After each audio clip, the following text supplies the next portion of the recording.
اعوذ باللہ من الشیطان الرجیم بسم اللہ الرحمن الرحیم الحمد للہ رب العالمین الحمد للہ فاطر السماوات والارض الحمد للہ نحمده ونستعینه ونستغفره ونؤمن به ونتوکل علیہ ونعوذ باللہ من شرور انفسنا ومن سیئات اعمالنا من يهده الله فلا مضل له ومن يضلله فلا هادي له ونشهد أن لا إله إلا الله وحده لا شريك له هو الأول والآخر والظاهر والباطن وهو بكل شيء عليم ونشهد أن محمدا عبده ورسوله أرسله كافة للناس بالحق بشيرا ونذيرا وداعيا إلى الله بإذنه وسراجا منيرا۔ کائنات کے ایک اکیلے رب، ایک اکیلے مالک اور ودھاتا کی وحدانیت کا اعلان کرتے ہوئے گواہی دیتے ہیں کہ اس کائنات کو بنانے والا اور اس کا نظم اور پروگرام چلانے والا ایک اکیلا اللہ وحدہ لا شریک ہی ہے، جس نے ہر مخلوق کو ابتدا اور انتہا، حیات اور موت کی پابندیوں میں جکڑ رکھا ہے، اور وہ خود ابتدا اور انتہا سے پاک۔ جب کچھ نہ تھا تو وہ تھا، جب کچھ نہ ہوگا تو بھی وہی ہوگا۔ لہو ملک السماوات والارض، سارے آسمان و زمین میں اسی ایک اکیلے مالک کی بادشاہی اور حکومت۔ اسے اپنی حکومت اور بادشاہی میں کسی مددگار کی ضرورت نہیں، کسی لیگل ایڈوائزر کی ضرورت نہیں۔ اس نے کسی کو اپنے فیصلے اور اختیار میں کبھی کسی دور میں شریک نہیں کیا۔ ما اشہدتہم خلق السماوات والارض ولا خلق انفسہم، نہ تو اس نے آسمان و زمین کے پیدائش کے وقت کسی کو موجود رکھا تھا، اور نہ ہی کسی سے مشورہ لیا تھا، اور نہ ہی ہماری خود کی پیدائش بھی ہم سے پوچھ کر کی۔ والسماء بنیناہا بأید وإنا لموسعون، وہ رب بغیر کسی مشورے اور ماڈل کے آسمان کو اپنے دست قدرت سے بنا کر اسے ایکسپانڈ کیے جا رہا ہے۔ والارض فرشناہا فنعم الماہدون، اسی نے زمین کو راؤنڈ شیپ دے کر اسے دو الگ الگ گردشیں کروا کر انسانوں کے لیے قرار والی بنایا ہے۔ کیا ہم دیکھتے نہیں کہ کتنی مضبوط چھت اور کتنا بہترین فلورین اس مالک نے ہمارے لیے بچھا دیا۔ وہ رب اپنا ہر کام انوکھا اور بے جوڑ کرتا ہے۔ اس نے جو ایک بار ڈیزائن بنا دی، اس ڈیزائن کی دوسری کوئی چیز نہیں ملے گی۔ کل یوم ہوا فی شان، ہر دن ایک نئی ڈیزائن اور ایک الگ شکل و صورت کی مخلوق کریٹ کیے ہی جا رہا ہے۔ ہمیں نہیں معلوم کہ کون سی کائنات میں اس نے کون سی مخلوق پیدا کی ہے، لیکن ہمارا یقینی ایمان ہے کہ ان ساری مخلوق کی پیدائش اور ان کی ضرورتوں کی پورتی کرنے سے وہ کبھی تھکتا نہیں۔ تھکاوٹ، کمزوری، اونگ اور سستی اس کے قریب پھٹک نہ سکے۔ انہ غفور شکور، وہی ایک اکیلا مالک الملک ہے جو نیکیوں کی قدردانی کرتا ہے، گناہوں کو معاف کرتا ہے، خطاؤں سے درگزر کرتا ہے جو ہر مخلوق سے انتہائی قریب۔ المحیمن، ہر ایک کی نگہبانی کرتا ہے، المحافظ، ہر ایک کی حفاظت کرتا ہے۔ اس نے کسی کو سزا دینا طے کر دیا تو کوئی اس کے فیصلے کو بدل نہیں سکتا، اور اس نے کسی پر نوازش کا فیصلہ کر لیا تو کوئی اس کے فیصلے کو چیلنج بھی نہیں کر سکتا۔ اس کے علم کا کوئی احاطہ نہیں کر سکتا، کسی بھی زمانے میں کسی کی بھی کوئی بھی حرکت اس کے علم اور جانکاری سے باہر نہیں، بلکہ ہر ایک کا مکمل ریکارڈ ہے اس کے پاس۔ یقیناً تمام زمانے اور ایام اسی مالک کے بنائے ہوئے، وہ ہر زمانے میں موجود، کوئی زمانہ اس سے پوشیدہ نہیں، کوئی زمانے میں وہ غائب نہیں، نہ ہی کوئی زمانہ اس سے غائب۔ فَلَنَسْأَلَنَّ الَّذِينَ أُرْسِلَ إِلَيْهِمْ وَلَنَسْأَلَنَّ الْمُرْسَلِينَ وَلَنَقُصَّنَّ عَلَيْهِمْ بِعِلْمٍ وَمَا كُنَّا غَائِبِينَ۔ کل قیامت کے دن اللہ تعالیٰ ساری مخلوق کو اکٹھا کر کے رسولوں سے پوچھے گا کہ کیا تم نے میرے پیغامات انسانوں تک پہنچا دیے تھے؟ اور جن کی طرف رسولوں کو اپوائنٹ کیا گیا تھا ان سے بھی پوچھا جائے گا کہ کیا تم تک میرے پیغام پہنچ چکے تھے؟ اور پھر اللہ تعالیٰ اپنے علم کی بنیاد پر ہر دور کے ہر واقعے کی حقیقت بیان کر دے گا، اس لیے کہ اللہ کسی دور میں کبھی غائب ہوا ہی نہیں کرتا۔ اللہ اس وقت بھی موجود تھا جب حضرت نوح علیہ السلام کو مجنون وازدجر کہا جا رہا تھا اور حضرت نوح دعوت اللہ دیے جا رہے تھے۔ اللہ اس وقت بھی حاضر تھا جب حضرت ابراہیم علیہ السلام کی دعوت کے جواب میں انہی کی قوم اقتلوہ اور حرقوہ، حضرت ابراہیم علیہ السلام کو قتل کرنے اور زندہ آگ میں جلانے کے منصوبے بنا رہی تھی۔ وہ وقت بھی اللہ کے علم سے باہر نہیں تھا، جب حضرت موسیٰ علیہ السلام کو انقذفیہ فی التابوت فاقذفیہ فی الیم ان کی والدہ کے ذریعے دریا میں ڈلوایا گیا تھا، اور اس وقت بھی اللہ موجود تھا، وَإِذْ فَرَقْنَا بِكُمُ الْبَحْرَ جب دریا کو حضرت موسیٰ اور بنی اسرائیل کے لیے پھاڑا گیا تھا۔ اس تصور المحراب جب حضرت داؤد علیہ السلام کے پاس دو فریادی فریاد لے کر آئے، اس وقت بھی اللہ وہاں حاضر تھا۔ حضرت سلیمان علیہ السلام کی ملکہ سبا اور چیونٹیوں کے ساتھ بات چیت کے وقت بھی اللہ موجود تھا، اور اللہ اس وقت بھی تھا جب حضرت عیسیٰ علیہ السلام کو جھوٹے کیس میں پھنسایا جا رہا تھا، جب حضرت محمد صلی اللہ علیہ وسلم کو انہی کے شہر میں ان کے ہی رشتہ داروں کی طرف سے ایذا رسانیاں پہنچ رہی تھی، وہ وقت بھی اللہ کے علم میں تھا۔ اور اللہ اس وقت بھی موجود تھا جب حضور صلی اللہ علیہ وسلم کے نواسے حضرت حسین اور ان کے خاندان کو کربلا کے میدان میں بردردی سے شہید کر دیا گیا، کیونکہ ما یکون من نجوى ثلاثة الا هو رابعهم ولا خمسة الا هو سادسهم ولا ادنى من ذلك ولا اكثر الا هو معهم اينما كانوا ثم ينبئهم بما عملوا يوم القيامة ان الله بكل شيء عليم۔ کوئی بھی تین مخلوق کی میٹنگ ایسی نہیں ہوتی جس میں چوتھا اللہ نہ ہو، نہ ہی پانچ مخلوق کی جس میں اللہ چھٹا نہ ہو۔ چاہے اس سے کم مخلوق کی میٹنگ ہو، چاہے اس سے زیادہ کی، اللہ ان کے ساتھ ہی ہوا کرتا ہے جہاں کہیں وہ ہوں۔ پھر قیامت کے دن اللہ تعالیٰ انہیں ان کے اعمال کا لیکھا جوکھا دے گا، کیونکہ اللہ کو ہر شے کی مکمل جانکاری ہوا کرتی ہے۔ جو رب وہاں خود تھا وہ ہم سے کیوں پوچھے کہ کہاں کیا ہوا؟ اس نے تو ایک ہی آیت میں کہہ دیا، تلک امۃ قد خلت لہا ما کسبت ولکم ما کسبتم ولا تسألون عما کانوا یعملون۔ یہ ایک امت اور طبقہ تھا جو گزر چکا، اس کے لیے جو اس نے کمائی کی، اور تمہارے لیے جو تم کمائی کرتے ہو، اور تم سے نہیں پوچھا جائے گا کہ وہ کیا عمل کرتے تھے۔ جب ہم سے یہ سوال ہی نہیں ہونا کہ کربلا میں کیا ہوا، کون صحیح تھا اور کون غلط، تو کیوں ہم اس کے بارے میں باتیں کریں؟ ہم سے تو صرف ہمارے کیے کا ہی سوال ہونا ہے، تو کیا ہم تیار ہیں اللہ تعالیٰ کو اپنے کیے کا جواب دینے کے لیے؟ لیکن اپنی فکر کو چھوڑ کر ہم نے بھی ان چیزوں میں اپنے آپ کو الجھا رکھا ہے جس کا ہم سے سوال ہی نہیں ہونا۔ یہی وجہ ہے کہ ہمیں معلوم ہی نہیں کہ اللہ تعالیٰ نے قرآن شریف میں کیا فرمایا۔ رب تعالیٰ نے سورۃ الکہف کی 29 نمبر کی آیت میں فمن شاء فلیؤمن ومن شاء فلیکفر، جس کا جی چاہے مانے اور جس کا جی چاہے نہ مانے۔ اس دنیا میں اللہ نے مذہبی آزادی اور دھرم کے سلیکشن میں ہر آدمی کو چوائس دی ہے۔ اللہ کی کتاب میں کئی آیتیں اس تعلق سے آئی ہیں۔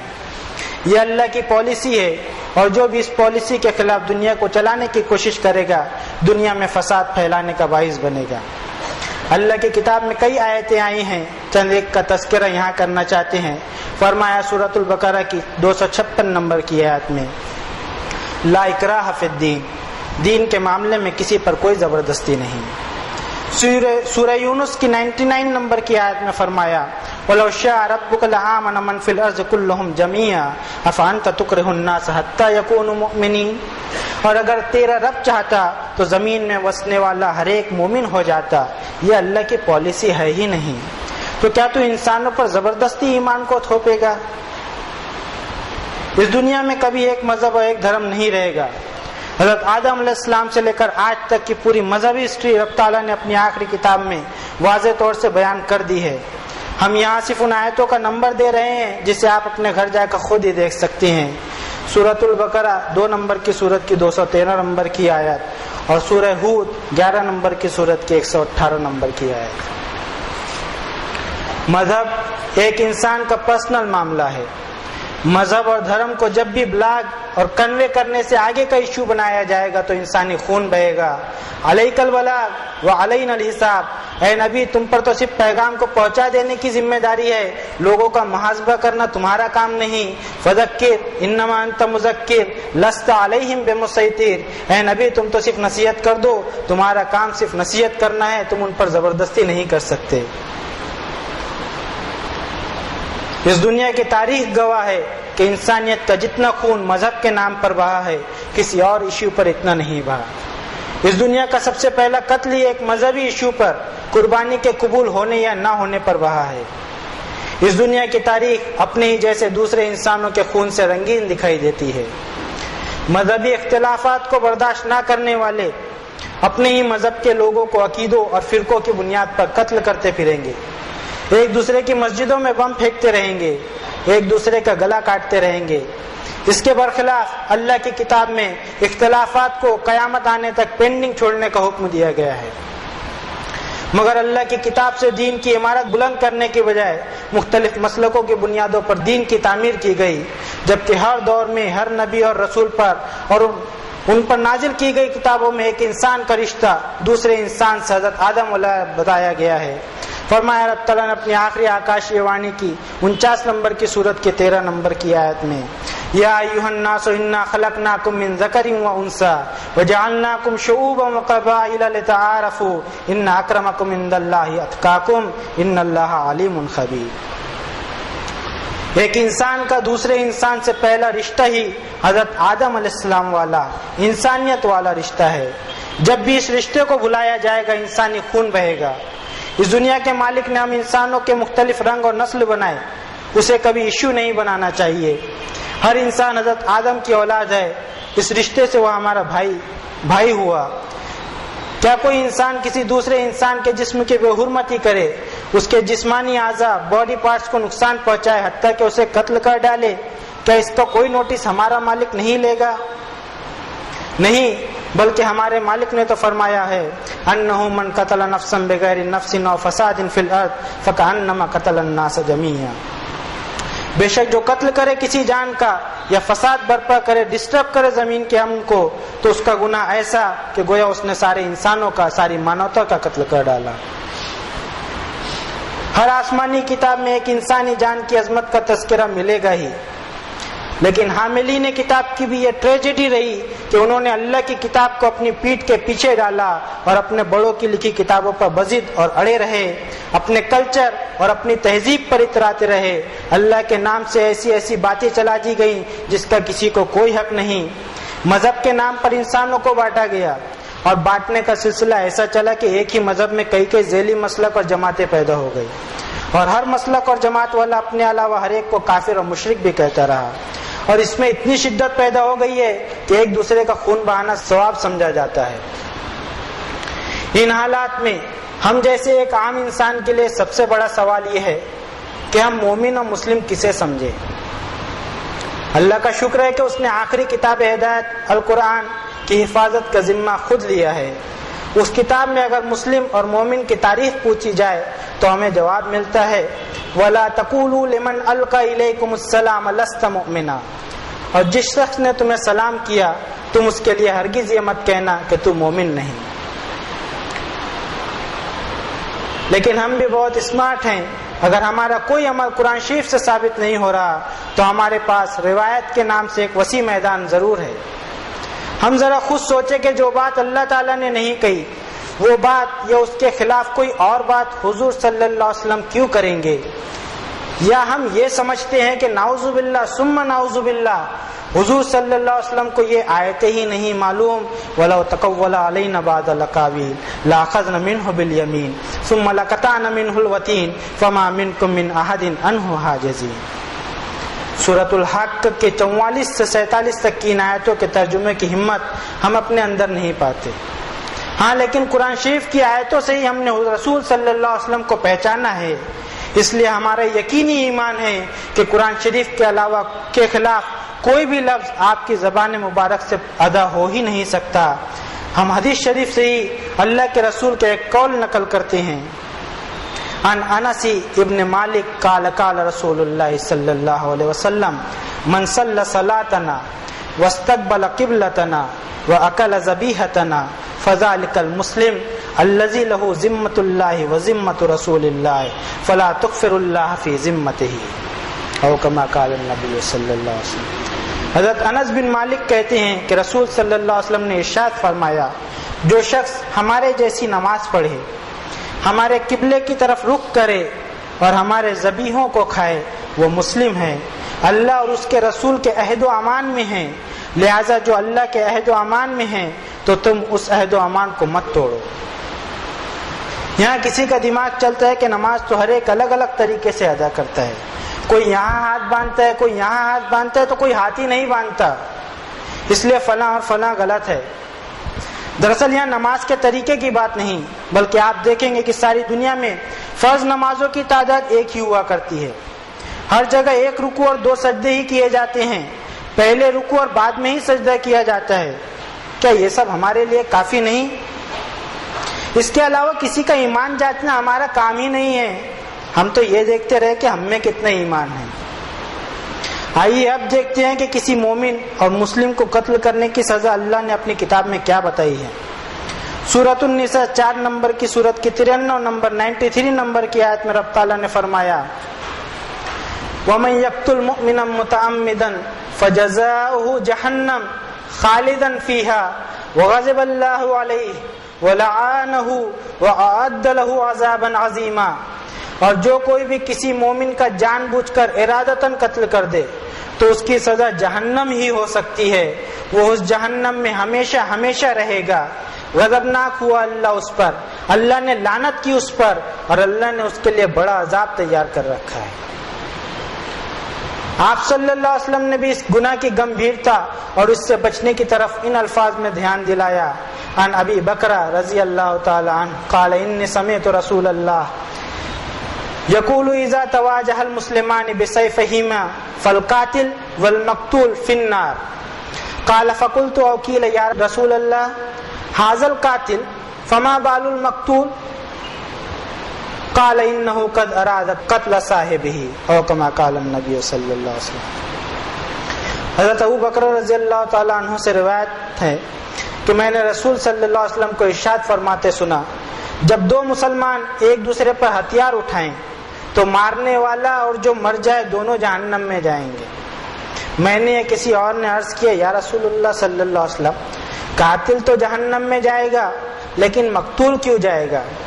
آپ نے فرمایا وہ بھی تو اپنے ساتھی کے قتل کا ارادہ کیے ہوئے تھا، چانس کی بات تھی۔ قرآن شریف اور احادیث شریف کے مندرجہ بالا حوالوں کے بعد کوئی اپنے آپ کو اگر مسلم اور مومن کہتا ہے یا سلام پیش کرتا ہے تو کسی کو کوئی حق نہیں کہ وہ اسے مسلم اور مومن نہ مانے۔ کیا کوئی یہ چاہتا ہے کہ وہ اللہ اور اس کے رسول کی حرمت کی ہوئی چیزوں سے آگے بڑھ کر کسی پر کفر کا لیبل لگاتا پھرے؟ کیوں ہم صحیح اور غلط کا فیصلہ یہاں اس دنیا میں چاہتے ہیں کہ ہم اپنے آپسی اختلافات کا فیصلہ اللہ تعالیٰ سے کل قیامت کے دن نہیں کروا سکتے، حالانکہ اللہ تعالیٰ نے اپنی آخری کتاب میں ہمیں اس کا حکم دیا ہے وَمَا اخْتَلَفْتُمْ فِيهِ مِنْ شَيْءٍ فَحُكْمُهُ إِلَى اللَّهِ، اور جس بھی معاملے میں تمہارا آپس میں اختلاف ہو جائے تو اس کے فیصلے کو اللہ کی بارگاہ میں پہنچنے تک پینڈنگ رکھ دو۔ ہمیں معلوم ہونا چاہیے کہ اس دنیا میں ہر کوئی امتحان دے رہا ہے، اس ایگزامینیشن ہال میں دوسروں کی فکر چھوڑ کر اپنا سارا دھیان اپنا پیپر حل کرنے پر رکھیں، کون صحیح ہے کون غلط اس کے بارے میں اپنی رائے ہم نہ دے، اس لیے کہ قل کل یعمل علی شاکلتہ فربکم اعلم بمن هو اہدی سبیلا، ہر کوئی اپنے اپنے شاکلہ پر عمل کر ہی رہا ہے، یہ تو تمہارے رب کو ہی اچھی طرح پتہ ہے کہ کس کا راستہ ہدایت سے زیادہ قریب ہے۔ اب اس کے بعد بھی اگر کوئی ہم سے الجھتا ہے، ہمیں ٹیمپٹ کرنے کے لیے کسی گزرے ہوئے واقعے یا انسان کے بارے میں بحث و مباحثہ کرنے کی کوشش کرتا ہے تو ہمارا جواب بھی وہی ہو جو حضرت موسیٰ علیہ السلام نے فرعون کو دیا تھا جب فرعون نے حضرت موسیٰ علیہ السلام سے پوچھا قال فما بال القرون الاولی، موسیٰ پچھلی نسلوں اور زمانوں کا کیا بنا؟ تو حضرت موسیٰ علیہ السلام نے یہ نہیں کہا کہ سارے جہنم میں جائیں گے، بلکہ حضرت موسیٰ علیہ السلام نے جواب دیا قال علمها عند ربی فی کتاب لا یضل ربی ولا ینسا۔ حضرت موسیٰ علیہ السلام کا جواب یہ تھا کہ اس کا سارا علم اللہ کے ریکارڈ میں محفوظ ہے، اور میرے رب کے ریکارڈ میں نہ کبھی کوئی غلطی اور کوتاہی ہوتی ہے اور نہ ہی اس میں بھول چوک کی کوئی گنجائش بھی ہے۔ کاش دوسروں کی برائیاں اور خامیاں دیکھنے کی بجائے ہم اپنی خطاؤں اور گناہوں کو دیکھ سکیں اور وقت رہتے اسے سدھار بھی لیں۔ یہاں اس ممبر پر کھڑے رہنے کے لائق ہم اپنے آپ کو بالکل نہیں سمجھتے، ہمیں معلوم ہے کہ ہمارے حال کیا ہیں، ہم سے بہتر انسان یہاں اس مجلس میں موجود ہیں، ہم یہاں کھڑے رہ کر باتیں ہی کرتے رہتے ہیں اور کوئی نیکیوں میں آگے بڑھ جاتا ہے۔ الحمدللہ حاجیوں کے قافلوں کی آمد بھی شروع ہو گئی ہے، اللہ سے دعا ہے کہ عازمین حج کی عبادتوں کو اللہ تعالیٰ قبول فرمائے، توحید کا جو درس وہ وہاں سے لے کر آئے ہیں اسی توحید پر تا زندگی عمل پیرا رہیں وہ اور ہم خود بھی. بارک اللہ لنا ولکم فی القرآن العظیم ونفعنا وإیاکم بالآیات والذکر الحکیم انہ تعالی جواد کریم ملک بر رؤوف رحیم. اقول قولی ھذا واستغفر اللہ لی ولکم ولسائر المؤمنین فاستغفروہ انہ هو الغفور الرحیم.